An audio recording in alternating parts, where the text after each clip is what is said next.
Good morning, everyone, or I guess it's afternoon now. My name is AJ, and I manage our rural events here at Groundswell, and I am thrilled to welcome you to this month's Rural Resilience webinar celebrating Arkansas's climate pollution reduction grant winners of nearly a $100 million anticipated award. Today's panel of speakers have an amazing story to tell of how folks banded together to create a comprehensive application that they believe was won in part due to their partnership, and which will enable the Climate Pollution Reduction Grant to impact folks from across 3 large regions in Arkansas, and even a couple of counties in Oklahoma. I'd like to begin by thanking our panelists for their time today. I am thrilled to have this opportunity to hear from these folks who worked on the CPRG application and are now working on implementation and thinking ahead to how to sustain this sort of success. Joining us today is Joshua D. Robertson, Director of Sustainability and Citizen Services for the City of Fort Smith, Bernadette Gunn Rhodes, Senior Regional Planner for Partnerships and Grants at the Metropolitan Planning Organization for Central Arkansas, and Nick Smaligo, Community Resilience Liaison for Indiana University's Center for Rural Engagement. If you didn't catch it, Nick guest authored a piece in our August newsletter, which can be found at ruralrenaissance.com, which features another great story of a community banding together to build resilience. Nick will be leading part of our conversation today, but if any of our audience members have any questions at any time, please just drop them into the chat and we will answer them as soon as we can. Nick, I'll pass the mic to you. Hi, everyone. Thank you so much, AJ, for having me. My name is Nick Smaligo, and I work with Indiana University's Center for Rural Engagement. We're based in Bloomington, but my role is basically to connect the extensive faculty and university resources of Indiana University with the needs of rural communities. And one way I do that is working with a project called the Indiana Resilience Funding Hub, which is trying to get the massive amount of federal money from the Inflation Reduction Act into these small rural towns around Indiana that don't often have the capacities to apply for federal grants. So I have a sense of kind of how much work goes into these EPA grants, and these remarkable opportunities are also incredible undertakings. And I just want to really congratulate Bernadette and Joshua and their whole communities and regions on having really succeeded in securing the CPRG grant, which is no small feat. So I hope we can hear about some of that. And I want to start by asking you, Bernadette, just to give a little introduction for yourself and talk about how this started and how it started to feel like a real possibility for you all to undertake this. Thanks, Nick. Hi, everyone. My name is Bernadette Gunn Rhodes. I am a senior regional planner with MetroPlan. I've been with MetroPlan, which is the MPO or Metropolitan Planning Organization for Central Arkansas, for 4 years now. Before that, I worked for the city of North Little Rock for almost a decade. So I love to see the potential that cities and counties have to make an impact for their citizens. And in my role with MetroPlan, we do a lot of technical assistance for our member jurisdictions. Our members come from all throughout Central Arkansas. We cover a 6-county MSA, and they're all, our board of directors are all mayors and county judges, as well as key transportation partners like our DOT and transit agency. So we function a lot as transportation planning providers to create more regional guidance for federal transportation investments. But then we also function as a council of governments. So because we meet monthly and we have elected officials at the table, it's a great opportunity to really collaborate and educate on opportunities that can benefit the whole region, and to start seeing those areas where together we can do more.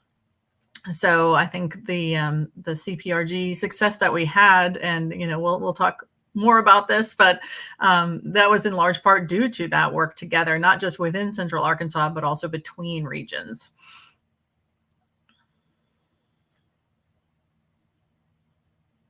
Oh, here's my PowerPoint.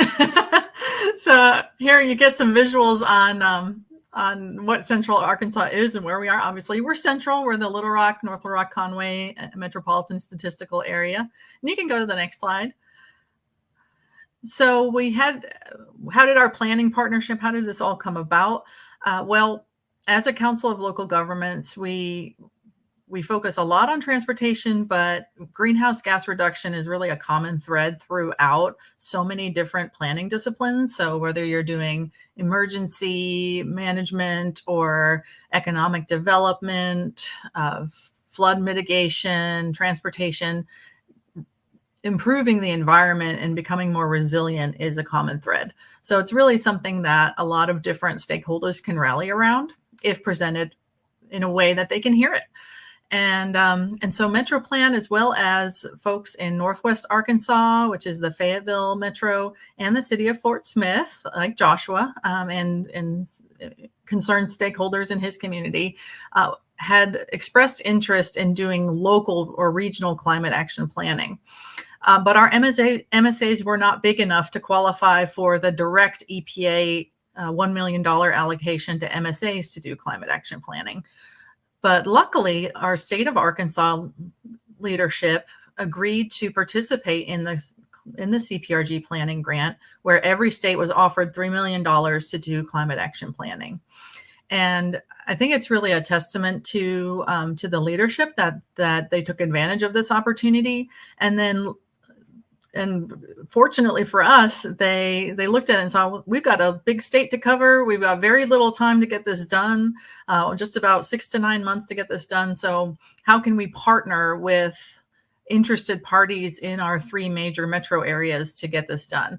And so that's how their sub-allocation to Metro Plan, Northwest Arkansas Regional Planning, and City of Fort Smith came about, where over the course of the 5-year planning grant period, we were each sub-allocated $440,000 to complete our regional supplements to the overall statewide action plan.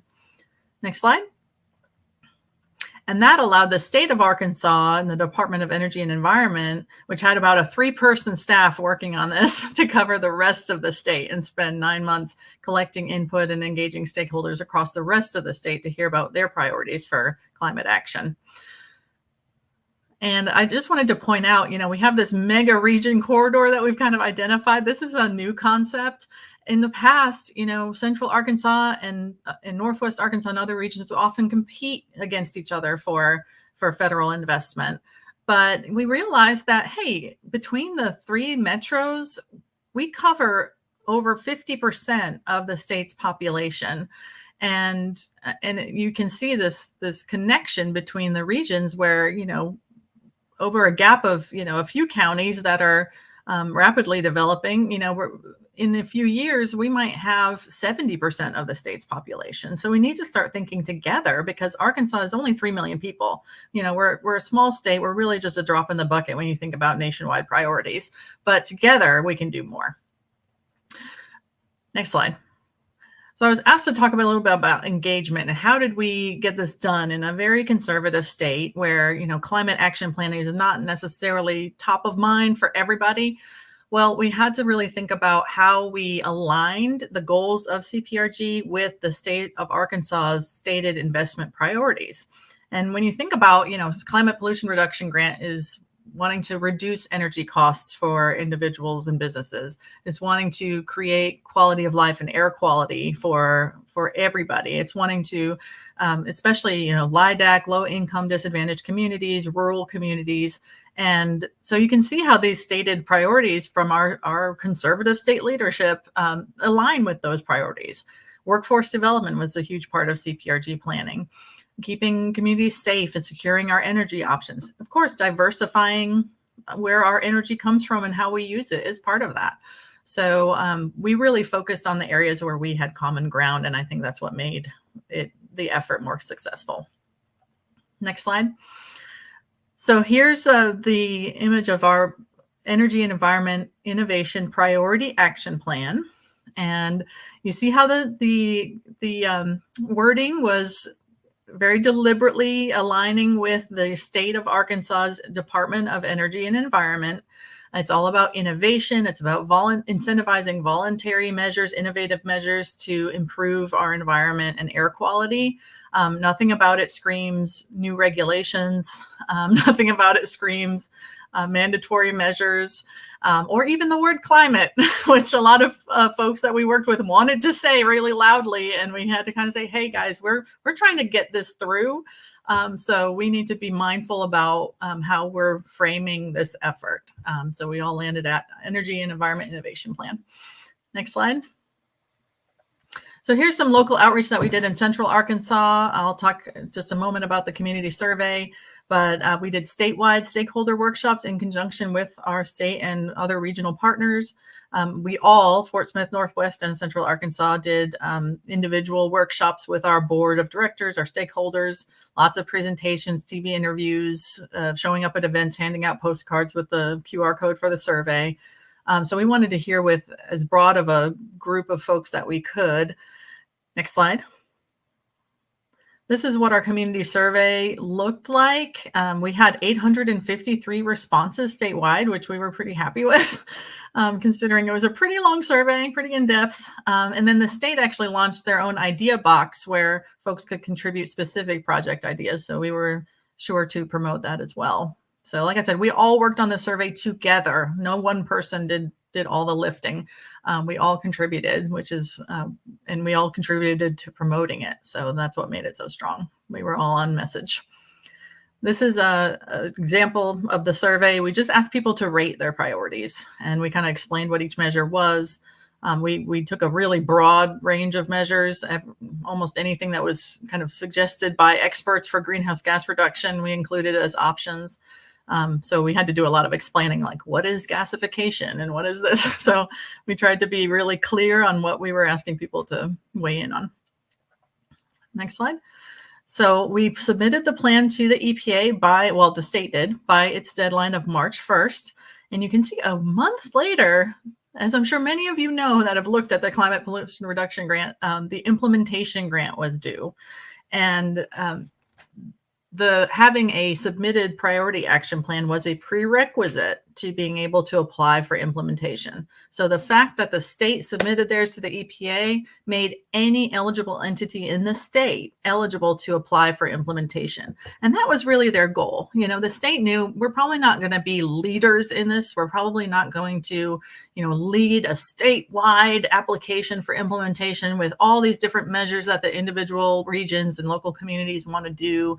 But what they could do was enable in other eligible entities to take the lead and propose an implementation grant.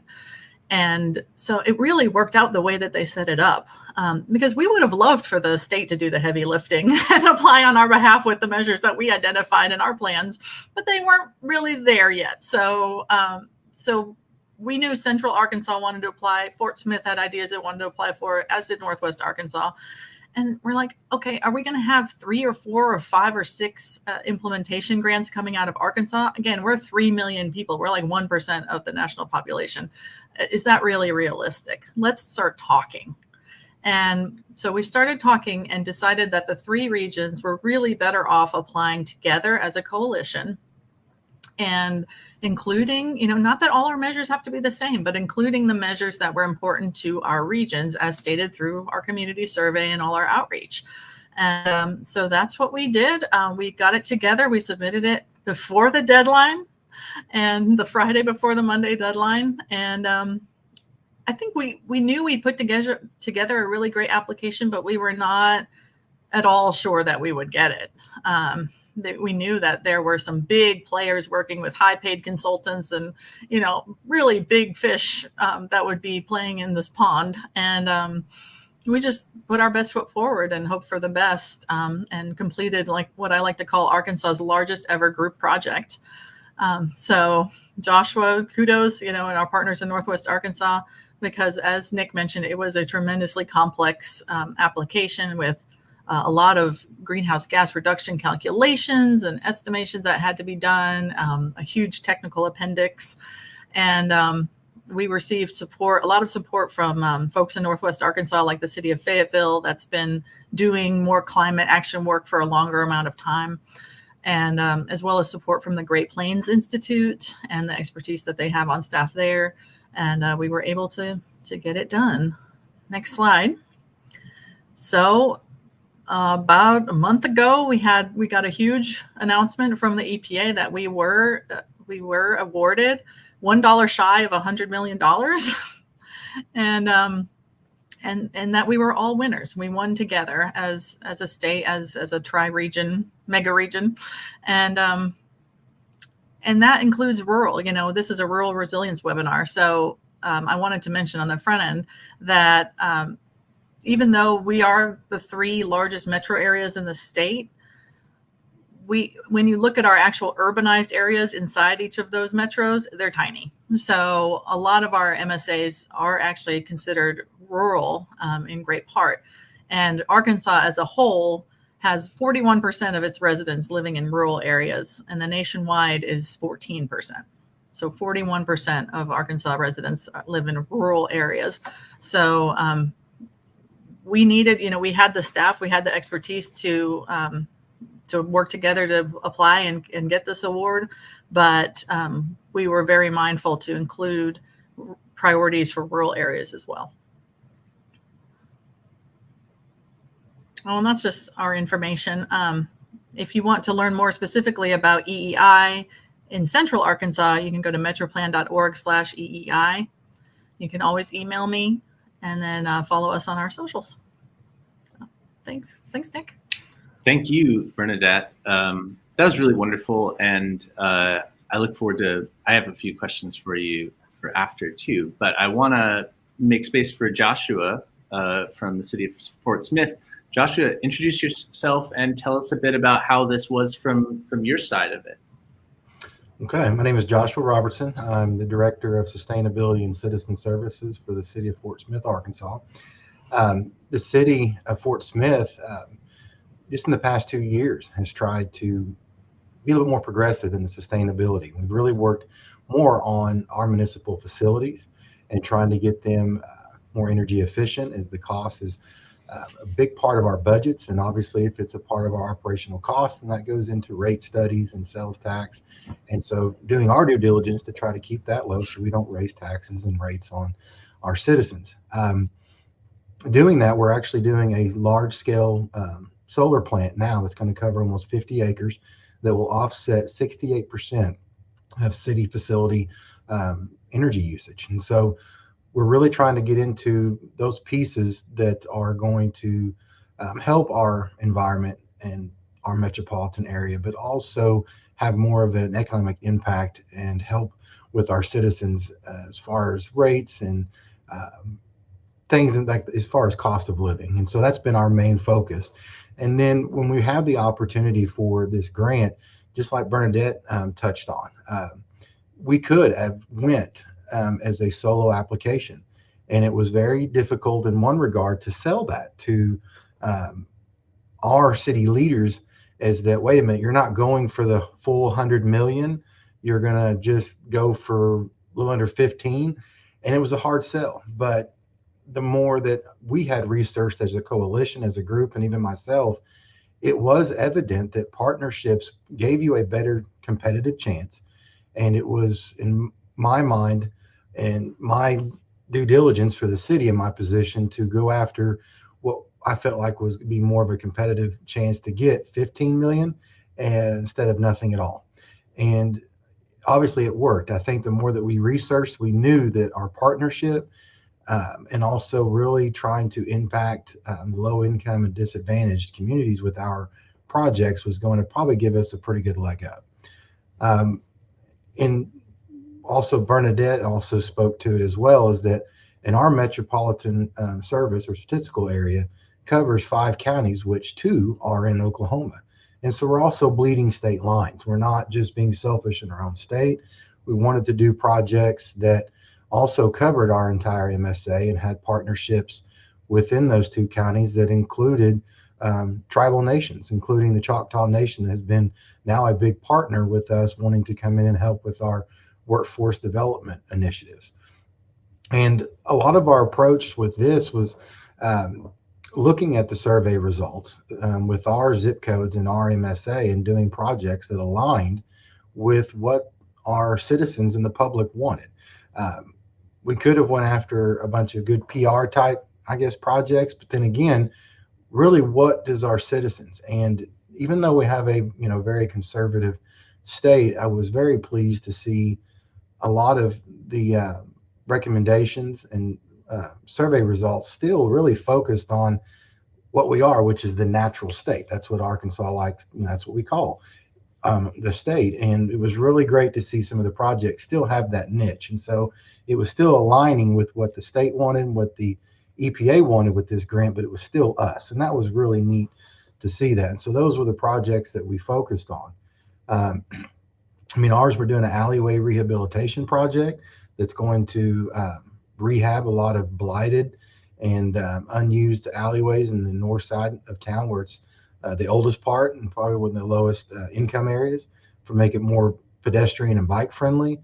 We're doing solar for public housing to help the low income and disabled citizens that live in those units.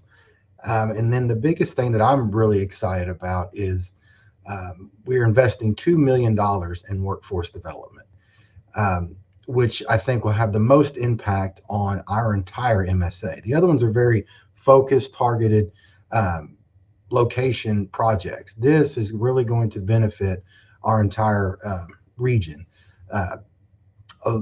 The thing is, even in this context here, the city of Fort Smith was actually eligible as a rural city for the RAISE grant, and just based on our population.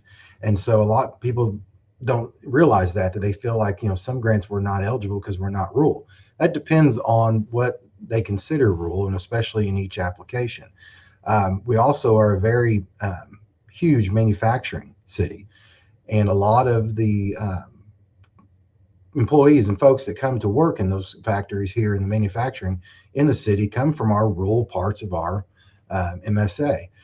And the advanced technology and advanced energy is coming not only in the pieces of solar and batteries, but also into the manufacturing and business world, and how commercial buildings and things are being run for efficiency, and not necessarily to meet regulation, but just to on the bottom dollar. It really is a cost-efficient way to move.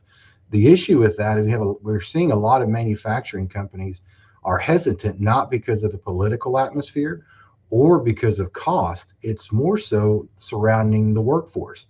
There's not a lot of training around the technology advances in advanced energy, and that's becoming a real problem. And you also have a lot of individuals that maybe they've been in a manufacturing position for 20, 30 years, and it's about to become extinct. Where do they go? And so by investing $2 million in workforce development, we're going to help the manufacturing companies in our city stay here, for one. So we still have a very big, retention in those jobs, may even bring other manufacturing jobs here. But then we put individuals through a pathway and an apprenticeships to learn some of the new jobs that are coming with advanced energy. And that way they, one, never lose their job. They go right into something that's set up for the future.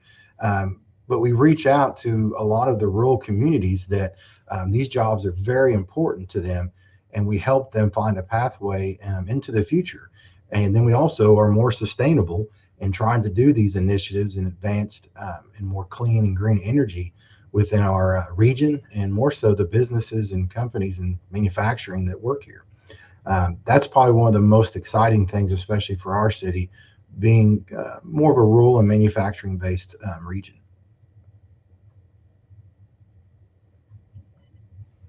That's great. You've mentioned some kind of really specific projects, Joshua, the alleyways, the solar on low-income housing. I wanted to ask you, are there other projects that you all can name, like either in Fayetteville or in other places, just to give us a fuller sense of kind of what all is going to happen? And then also, if you could talk a little specifically about what kind of workforce development training y'all are doing. Are we talking about solar manufacturing or EV engines or other things? And that's to either of you. I'll let Bernadette answer first one, then I'll take the second one. Sounds good. Yeah, absolutely. So Central Arkansas has been allocated $49.25 million out of the $100 million total. And we're focusing on probably the widest variety of different projects, because we had a lot of different stakeholders with different priorities. So we tried to do right by as many of them as we possibly could. So we're focusing, we kind of split the grant into three main buckets. One is green networks. The second is building efficiency. And the third is transportation efficiency. On the green network side, it's all about land preservation, restoration, and increasing bike and pedestrian connectivity.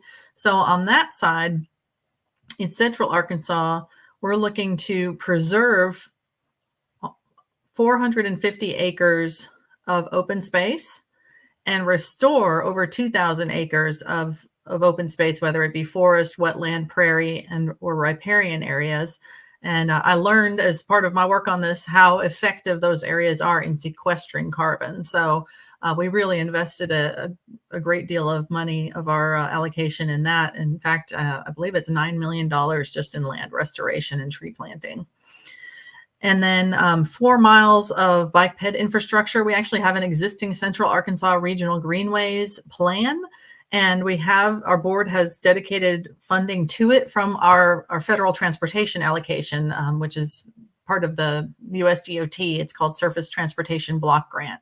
And every year, MetroPlan receives a sub-allocation of about $13 million, and a large part of that is going to fund our Regional Greenways plan.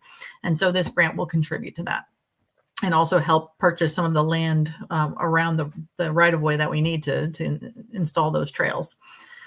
One really cool tri-region-wide initiative that we included in the grant is e-bike rebates, working with a nonprofit in Northwest Arkansas, which will cover all 3 of the regions, to offer rebates to individuals at the point of sale to help offset the cost of purchasing an e-bike.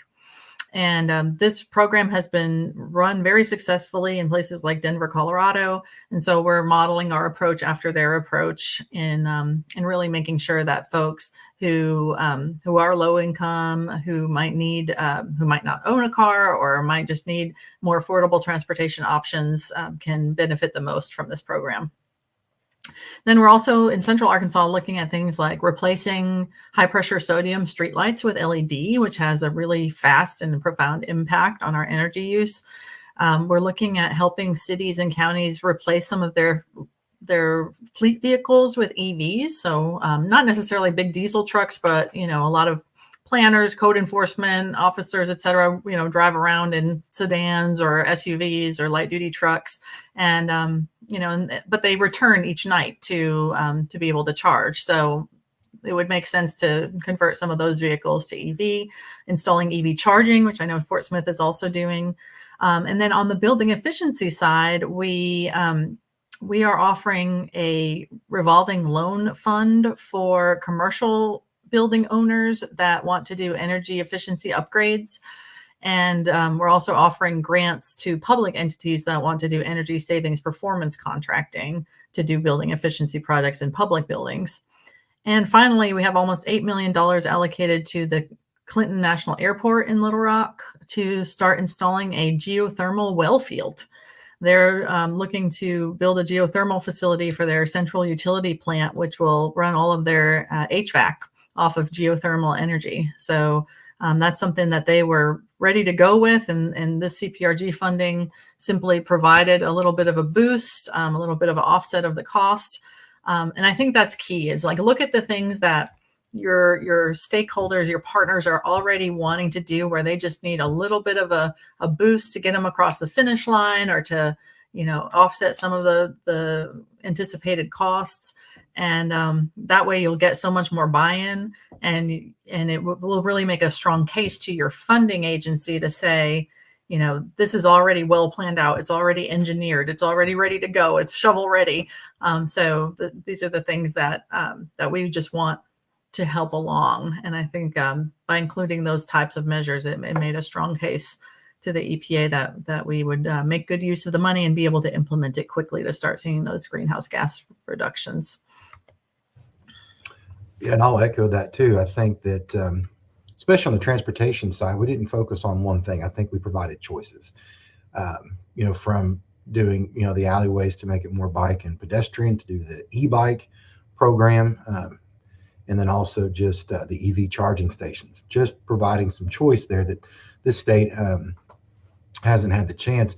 I'll say this is that the solar eclipse, Arkansas, around Russellville, Arkansas, in between basically Fort Smith and Little Rock here, was a big piece for totality. And we had a lot of people come from the surrounding states to watch that eclipse. And the one thing that everybody left and tried to do was charge their vehicles. And we didn't have an infrastructure here on Western Arkansas. We had one charging station in Van Buren, Arkansas, and people were waiting hours to charge. And I felt like that was a missed opportunity for us. And how many people would come and charge after that, stay here, eat here? I mean, again, we're looking at an economic piece too that we're missing out on.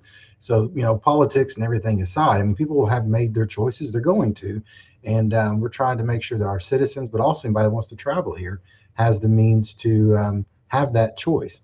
I will answer Gregory's question about reception, or how receptive was the state officials on the initiatives, and more so on the news of being granted to the award. We did get great letters of support from our state leaders in the application, and they were very excited about us receiving the award. I think a lot of the reason that even a lot of the conservative leaders in our state were still very supportive is that, like Bernadette said, there was nothing policy. And it did, ask us in our grant application if we were going to be looking at trying to do any kind of policy in the realms of, buildings and things like that. And there was nothing like that. It was basically just, getting money to invest in our infrastructure, providing choices, and then also, as it stated too, I mean, really focusing on workforce development. And I think, with that amount of money, I mean, that's really hard to pass up no matter what. I mean, that's the different green that speaks to everybody, I think, even state leaders. And but again, I think they were really happy with the things that we were putting into our application that fit into the natural state. It fit into what the state wanted in their initiatives. And there were wholesome projects too that really benefited a lot of the low income and disadvantaged communities, but it heightened, some progressive choices that were pretty neat. I mean, a lot of these things that we're doing are some pretty cool stuff. It just really is. And I think, Nick, you had a question as far as the workforce development and what kind of pieces we're doing there.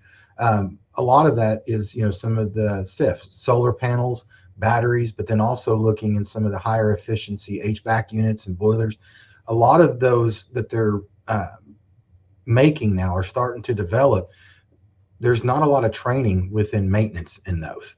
And that's where the big workforce gap is. One, in as far as some of the advanced energy within the manufacturing facilities, but a lot more of their advanced energy products that they're making, especially some of the industrial type pieces that we just don't have the workforce trained and ready to sustain that.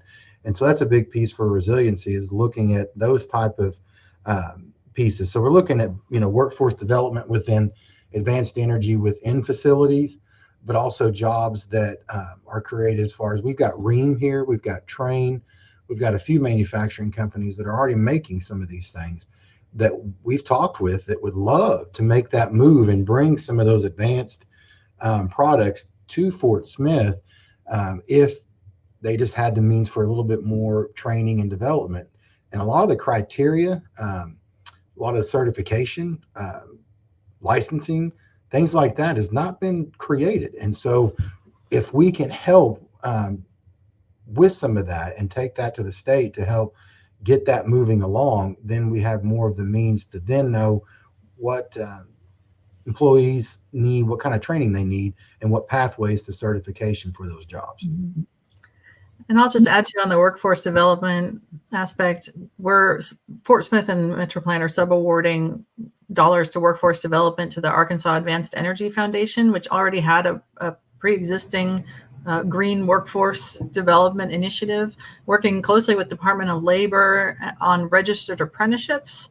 And the reason this appealed so much to both of us is because this is a way to get people starting to get paid to work while they're learning in a structured way. I just love the idea of apprenticeships, because you're not going to school, you're not racking up student debt, you're actually getting paid to work. And at the same time, you have a structured curriculum that you're still pursuing while you're working. And, talk about access to low income and disadvantaged communities. I mean, there are people who cannot afford to not work, so there needs to be options where people can work and still get kind of a higher level of certification, of qualification than they normally would just through on-the-job training. Absolutely. I noticed that Paula Owens has a little comment about the idea box strategy. I was also struck by that too. I wanted to ask if anything interesting came out of the idea box. There were some interesting comments about, carbon credits and offsets, and a lot of ideas were measures that were in the survey, like transition to EV, more green space, open space, bike ped amenities. So I think I have the results of the idea box that I could probably share and give a summary of later. But there were some good ideas. I can't identify one that stood out as something I'd never heard of before. That made it in from that wasn't something you were already thinking about. I mean, really, I guess what I'm interested in too is just you had this survey, and that was a part of your process of kind of deciding which projects to prioritize. Were there other kind of community engagement events that where you learned anything surprising, or where even where you got pushback or something like that? I mean, I'm just curious, because it's easy for this to happen at the level of kind of governments coordinating. I'm curious, like how people were more involved on the ground too. We got both. I mean, you're right. We had public meetings even in Fort Smith, and both sides. I think a lot of it was the feedback that everybody's okay with this as long as they're not forced, and that was the deal. I think, especially in our state, was they were happy that we weren't looking for a lot of different policy changes. I know for Fort Smith, the most strongly recommended in our survey was trees and natural areas. They wanted to keep that, but then they also like the ideas of complete and green streets, though. So people are wanting, and then even the farming piece. There was a lot of, keeping, lands for farming and things like that. In Arkansas, I think it's 1 in 4 jobs is tied to agricultural. So that was, I think, a piece that came in even to citizens in the more urban areas. They still liked those type of ideas, and they were, few people were wondering about methane capture. It's like, yes, actually, our landfills were already doing that. And so, and there was even citizens in our own city were surprised that was their idea. And then they found out that we're already doing it. And so that was neat. It's also just a way to kind of connect on some of these subjects that maybe cities like in our area or just our region that really hasn't tapped into it yet and really started to get some feedback. And so weren't a lot of surprises, but there were just some neat ideas. But then even the pushback wasn't large, just because they found out that a lot of the projects we were doing were going to have a high impact to the community, and there wasn't anything they were going to be forced to do. That makes perfect sense. And that's also, like, I think it's such a wise way to approach it. And it's something that's really made possible by this massive investment, right? That you can just run with a positive project and kind of raise the bar without trying to legislate and change people's behavior, but inspire even. I guess I want to ask you both a question. Just kind of stepping back from this, you both this is your job, and you've gotten a bunch of money for your various institutions to help your communities. But I was wondering if either of you could talk a bit personally about kind of what is motivating you in this, how you came to this kind of work, and to kind of want to dedicate your working days toward doing this transitional work.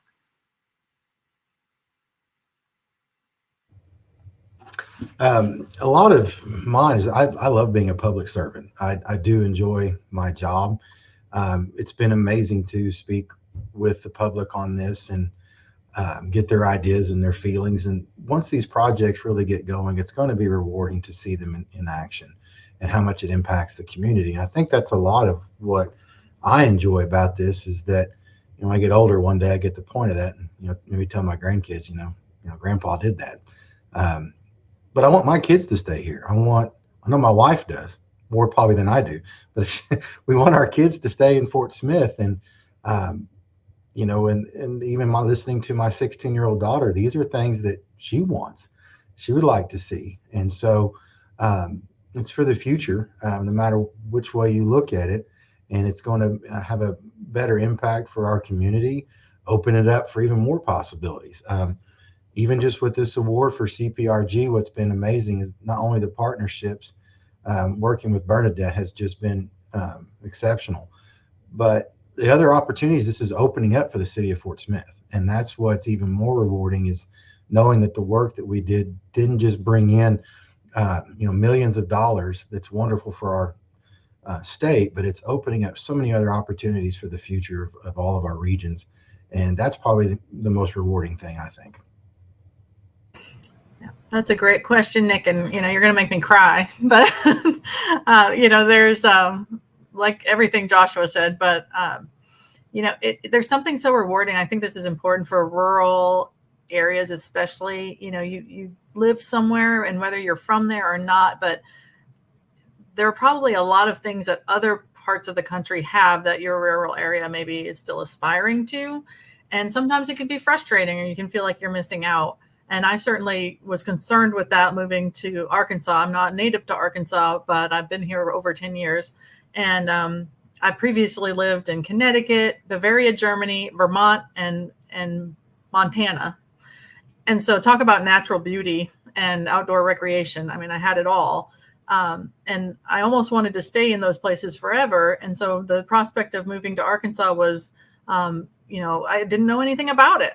But, the natural state definitely won me over. But also it was motivating to move somewhere and live somewhere where you actually feel like your actions can make a difference. And, while great strides have been made in Arkansas to, increase transportation choices for people, increase the natural beauty and opportunity for people, there's still a ways to go. I mean, we're still a relatively poor state. We still have a lot of racial disparities.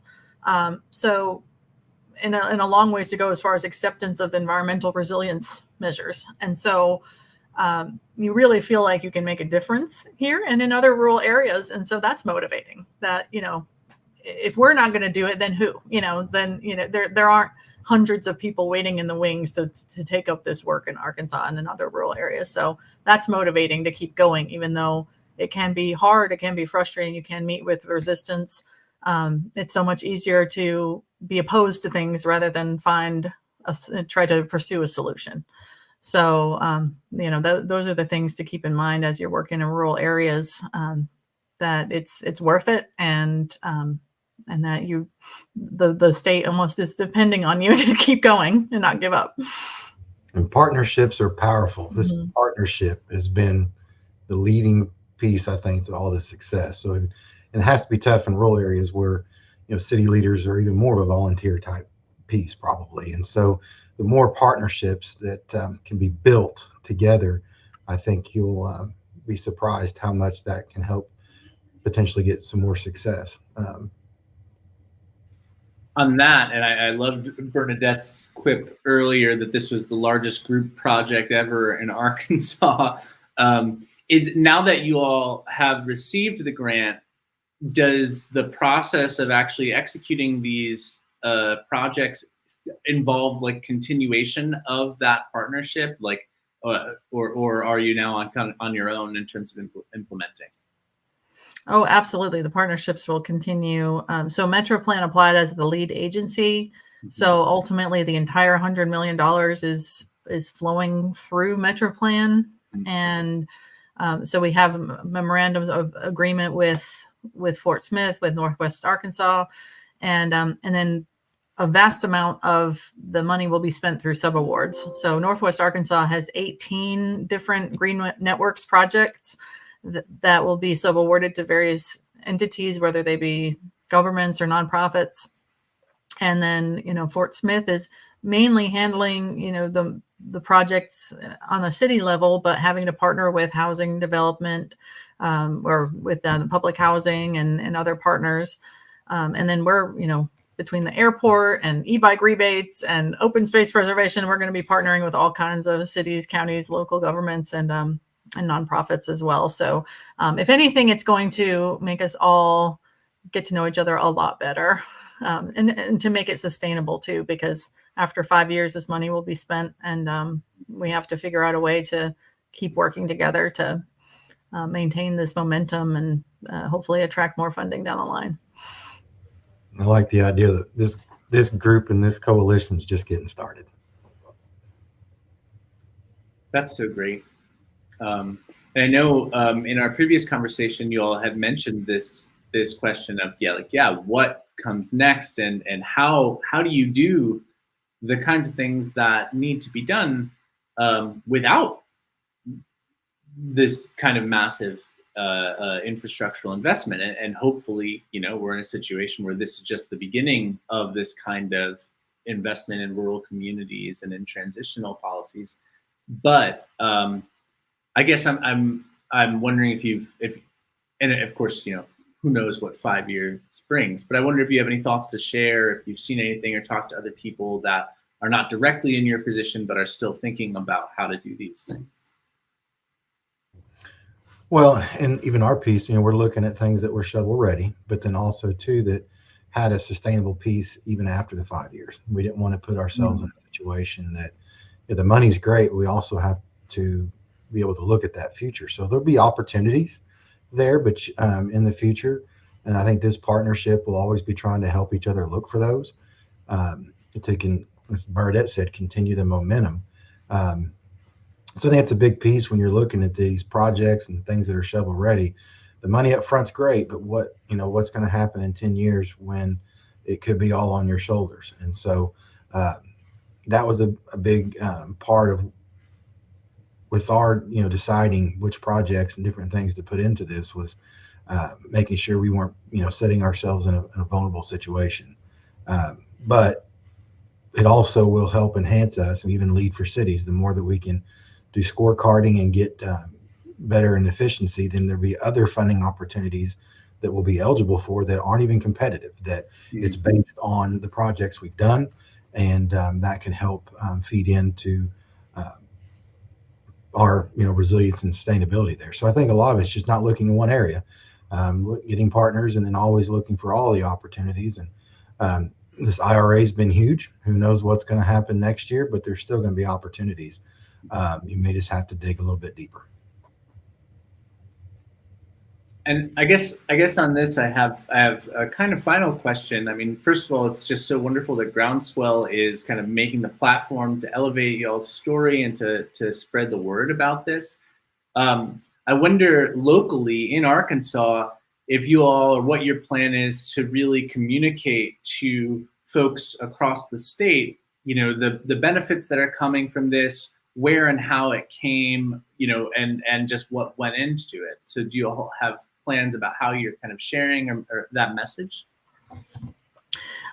Luckily, there's been a ton of interest in this. So we've had a ton of media coverage. And I think the fact that we're sub-awarding so much of this award and working with so many different partners will help to communicate that. Because if it was just Metroplan trying to communicate everything, 10 people would see it. Sure. But if we, get the city, if we work with the city of Little Rock to install EV chargers, let's say, or help them transition their fleet, then we've got the entire city of Little Rock talking about it. And, people start seeing the chargers out there and posting, and we get earned media from that.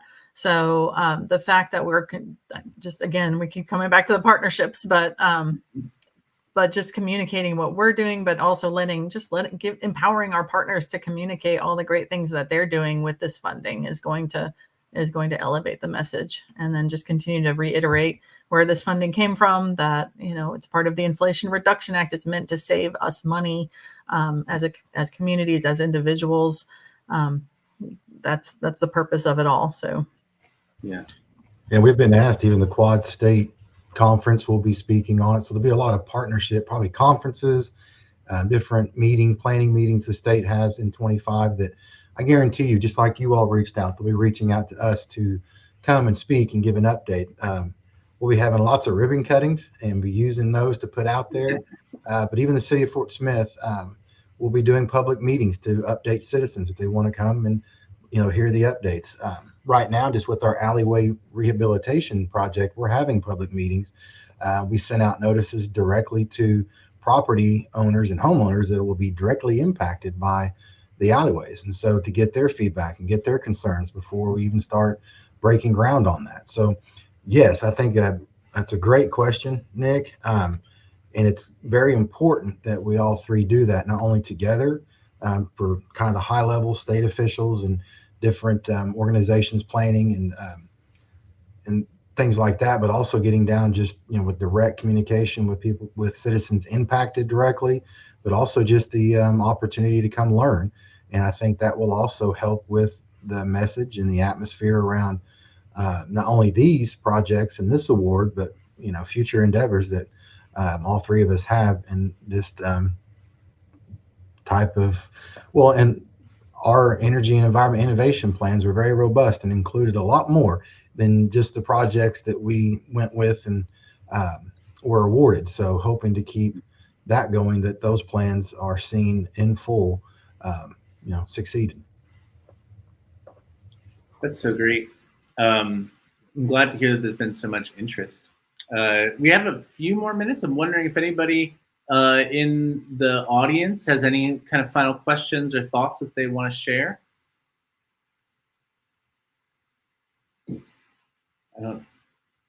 Questions? Let us know in the chat.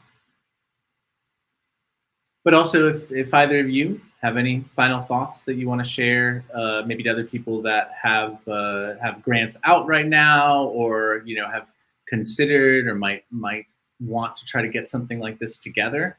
If you have any either advice or just spiritual strength words to give, that would be great. Innovation and partnership. It seemed like it really worked for us, and so those two were about the best two words I could give. Probably is. That's great. Oh, that's a great question, Gregory.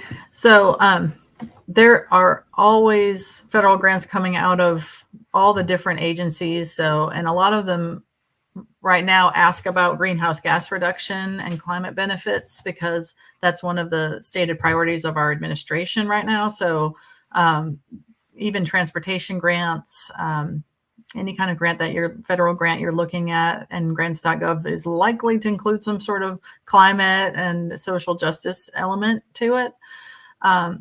I'm curious to know if the folks that are on here are involved with their states or their metros CPRG climate action planning process, because that planning process is not over.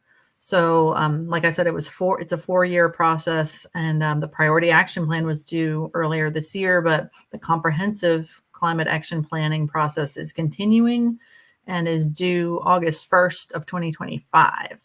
Is that right? No, maybe December 1st. I know our deadline, right, Joshua, to the state is August 1st. So for our supplements, for our regional plans, but I think it's December 1st. So throughout 2025, the comprehensive planning process will continue. So I encourage you to get involved in that process if you're not already. I appreciate that encouragement. I got sucked into and really just had a wonderful experience working on a community change grant, which is another kind of IRA grant. But I do know that there are folks that have been working on the CPRG here in Indiana. So I'm going to try to catch up on what's been going on there. Yeah, and there's no guarantee of implementation funding for the comprehensive action plans. But if you can get your priorities into the plan, it will include some analysis around the potential for greenhouse gas reduction and get you further towards implementation to where your organization could be ready to apply for future grants and use the state or the metro area's process of this planning effort to get some of that data together and to get it ready for future grants. And there's still a few grants right now in the current IRA. There is the community change grant that is due, I think, right here in September. It's in November. It's a rolling application. Rolling. And so, anyone on here, I would look and see about that. There's also there's formula grants too. The block grant that the Department of Energy put out extended applications all the way to the end of October. And now they do hit major urban cities, but again, those can be utilized for those cities' metropolitan service areas. So I would get with those leaders to see if they've applied. Now, there's not a lot, even for the city of Fort Smith. Ours is only 140,000, but still 140,000 in a rural community can go a long way in a project. Mm-hmm. We're actually putting that towards workforce development too. And if you're interested in transportation and creating more transportation choice that might be non-motorized, there's a USDOT grant out there called Safe Streets and Roads for All. And there's a planning element to it and a implementation element to it, just like there was with CPRG. And the planning and demonstration funding is fairly easy to get because in the grant program, they're required to fund a certain percentage of the total grant funding to planning activities. And they haven't had as much demand for those, as you can imagine, as they've had for implementation. So the implementation grants are much harder to get to actually build the stuff. But you can get a planning and demonstration grant fairly easily for a federal grant, and do some actual like quick build and tactical urbanism type projects where you might improve an intersection or a crosswalk or something of that, or do a road diet, something of that nature to encourage more active transportation. And MPOs like us, like Metropolitan Planning Organizations, are eligible to apply for those. Cities and counties are eligible to apply. So nonprofits, I don't believe are, but again, that's where the partnerships come in. Like we're partnering. We just submitted one yesterday for demonstration and included our emergency vehicle, our EMS provider in that project since they weren't eligible to apply, but we were. Great. Thank you all so much. Thanks so much to our audience. I'm going to pass it back to AJ from Groundswell, and thanks again to Groundswell for making this space for us all. Thank you so much, Nick, Joshua, and Bernadette for joining us today. I know I am feeling inspired by the story of collaboration and community building that you've been sharing. I think at one point you said the phrase power of partnerships, and I was brought back to last year's Rural Renaissance Roadshow, where that was one of our most popular panels, where we were talking about how powerful that is to build these community partnerships. And just so everybody knows, we're actually bringing those speakers back again this year, this November, for the Rural Renaissance Roadshow in Macon, Georgia. So if folks on this webinar want to learn more how to leverage community partnerships to make amazing stuff like this happen in your community, stay tuned because we're going to be releasing our program very, very soon. So just thank you all to our audience members for being here. Thank you again to our speakers. And I look forward to staying in touch with all of you and talking soon. Have a great rest of your day.